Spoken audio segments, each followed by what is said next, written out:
आ रहा है। बीजेपी और कांग्रेस की आपसी सियासत में, महापुरुषों में यह बंटवारा क्यों? देखिए, यह बंटवारा पहले नहीं था जब तक आप समझदारी के साथ राजनीति कर रहे थे। मैं उदाहरण देना चाहता हूं। 26 मई 1920 को यंग इंडिया में महात्मा गांधी ने पूरा एक आर्टिकल लिखा जिसका शीर्षक है सावरकर ब्रदर्स जी। और उसमें उन्होंने लिखा कि बहुत आश्चर्य की बात है कि इतने महीने गुजर जाने के बाद भी क्षमादान सबको मिल गया है, परंतु इनको नहीं दिया जा रहा है। इनमें से एक, ये गांधी जी के वर्ड हैं, विनायक सावरकर से मैं लंदन में मिला, मेरी नजर में वो बुद्धिमान, बहादुर, चतुर और देशभक्त हैं।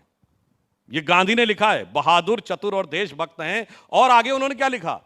ब्रिटिश साम्राज्य की बुराइयों को उन्होंने मुझसे कहीं पहले समझ लिया था, मगर ये गांधी को तो समझ में आया, राहुल गांधी को नहीं समझ में आया, तो इसके लिए हम क्या कर सकते हैं? सुधांशु जी, जो यंग इंडिया में गांधी जी ने लिखा, वो सावरकर जी के भाई ने उन्हें चिट्ठी लिखी, फिर उसके बाद उन्होंने उनका पक्ष लिया।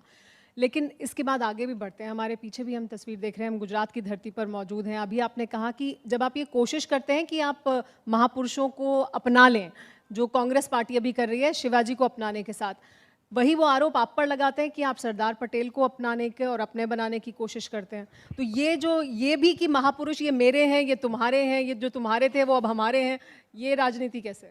देखिए, मोदी जी ने सत्ता में आने के बाद सभी महापुरुषों को समान रूप से सम्मान दिया है। सरदार पटेल की सबसे बड़ी भव्य मूर्ति बनाई उन्होंने। गांधी जी का 150वां जो वर्ष था, पूरे धूमधाम के साथ, पूरे सम्मान के साथ मनाया गया। गांधी जी की खादी की जो बिक्री थी वो बहुत ज़बरदस्त तरीके से बढ़ी। अरे, हमने अनेक लोगों को वो दिया।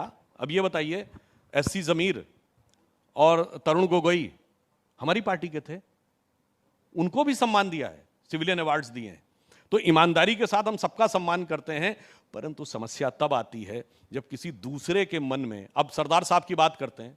सरदार साहब की मृत्यु हुई 1950 में, बताए कांग्रेस उसने, जब तक गुजरात बना 1960 में, तब तक एक योजना, एक संस्थान, एक कोई चीज जो सरदार साहब के नाम पे हो।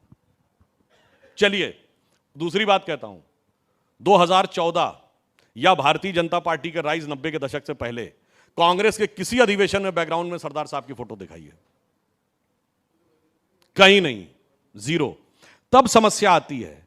और यह भी बात कहना चाहता हूं, जब मैंने कहा ना कि सितंबर 46 में प्राइम मिनिस्टर बने थे, तो अगस्त 46 में कांग्रेस की बैठक होती है जिसमें सारी प्रदेश कमेटियों से नाम मांगे जाते हैं कि प्रधानमंत्री के लिए कौन होना चाहिए। एक वोट पट्टाभी सीतारमैया को, एक या दो वोट जेबी कृपलानी को, शेष सारे वोट सरदार पटेल को, सारे वोट सरदार पटेल को। And with due